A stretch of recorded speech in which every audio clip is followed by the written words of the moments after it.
All right, let's talk about Laos, because this isn't just about a country you can point to on a map. No, this is about a place that's really more of a feeling, a rhythm, and we're going to help you tune right into that frequency. So, here's the great paradox of Laos, and honestly, it's what makes it so amazing. It is the only nation in all of Southeast Asia without a single inch of coastline, and yet, it's a country completely defined by water. We're talking the mighty Mekong River, turquoise waterfalls, and even, get this, enormous underground rivers. 7.5 kilometers. I want you to just let that number sink in for a second. That is the length of the river that flows entirely underground through the Kong Lor cave. You get in a boat and just float for nearly 8 kilometers in the dark, straight through a mountain. That's the kind of epic adventure we're talking about here.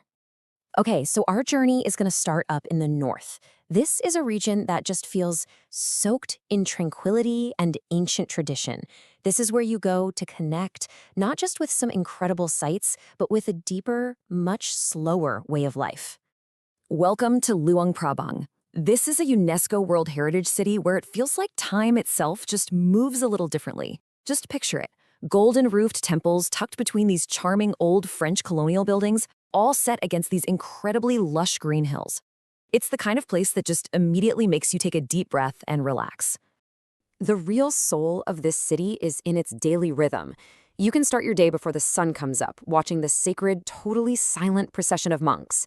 Then spend your afternoon just getting lost in stunning temples like Wat Ching Tong. Later, you can climb Mount Fuji for a jaw-dropping 360-degree sunset view, and then finish the day wandering through the buzzing night market. It's a complete sensory experience. Now, if you head just a few hours north of Luang Prabang, the landscape, well, it gets even more dramatic. This is Nong Khiaw. It's this tiny town that's completely dwarfed by these towering limestone mountains, and they're almost always covered in this beautiful morning mist. This is the perfect starting point for anyone who wants to go a little deeper into the heart of the country.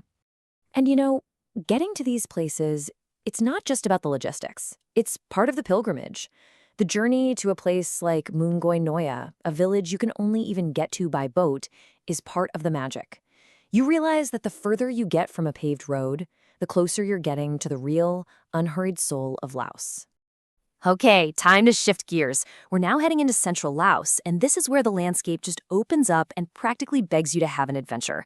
The pace picks up a bit here, but believe me, the scenery gets even more epic. So, Vang Vieng.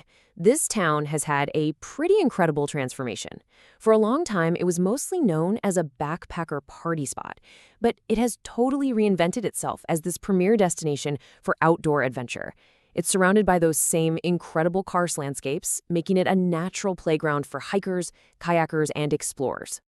Here's just a little snapshot of what's on offer. You can tackle the hike up to Xay Viewpoint. It's tough, but the views are so rewarding. You can take a dip in the famous Blue Lagoon, which is beautiful and refreshing, though, fair warning, it can get crowded. Or you can just explore the caves and the Nam Song River by kayak. There's really something for every energy level. From the pure natural wonders of Vang Vieng, we now turn to one of archaeology's biggest mysteries. As you start to travel east towards a town called Phonsavan, this is the question that just hangs in the air. The Plain of Jars is this absolutely breathtaking and deeply mysterious UNESCO site. The leading theory is that these giant jars were used for ancient burial rituals. But the area also carries the scars of a much more recent, tragic history. So, and this is critical, for your own safety, you must always stay on the clearly marked paths. There is unexploded ordnance here, a terrible legacy of the secret war. Okay, we've journeyed through the spiritual north and the adventurous heartland. Now it's time to head south.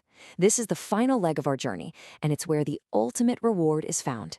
The simple, beautiful art of doing absolutely nothing. But before we get to our final destination, we travel through the Bolaven Plateau. Oh man, just imagine the smell of freshly roasted coffee beans hanging in the air as you're riding a motorbike past these lush plantations and discovering one powerful, stunning waterfall after another. It's a paradise for the senses. And here we are, the climax of the entire journey. See Phan Don, also known as the 4,000 Islands. This is where the massive Mekong River just splinters into this huge web of channels, creating literally thousands of islands. This is the place you come to truly understand the Laotian philosophy of Sabai Sabai, just taking it easy. You see, Phan Don is more than just a place. It's a state of mind. It's this incredibly tranquil archipelago where life moves at the pace of the river. Your only job is to find a riverside bungalow, claim a hammock, and just watch the world drift slowly by. It is the ultimate destination to decompress, to reflect, and to just be. So we've covered the ground from north to south. Now, let's give you the essential info you need to start planning your own unforgettable journey through this incredible country. Here is a fantastic, super actionable tip. Blue Lagoon 1 in Vang Vieng is famous for a reason, which means it gets packed. But if you get there right when it opens at 8 in the morning, you can have that stunning turquoise water almost entirely to yourself for a while. That's how you travel smarter. This chart really tells you something amazing. Take a look. 3 completely different kinds of attractions. A world-class waterfall, that epic underground cave, and a breathtaking viewpoint, and they all get these consistently high ratings from travelers. It just speaks to the sheer diversity and wonder that Laos has to offer. And finally, your pre-flight checklist. You can plan on a daily budget somewhere between $30 and $70. Definitely try to go during the cool, dry season between November and February. That's when the weather is best. Super important. Drink only bottled water. And of course, always show respect by dressing modestly when you visit any temples or sacred sites. Look, if there's one thing to take away from all this, it's that you don't just do Laos. You don't check it off a list. You feel it. It's a country that gently teaches you to slow down, to observe, and to really appreciate the journey itself. So the only question left is, are you ready to listen?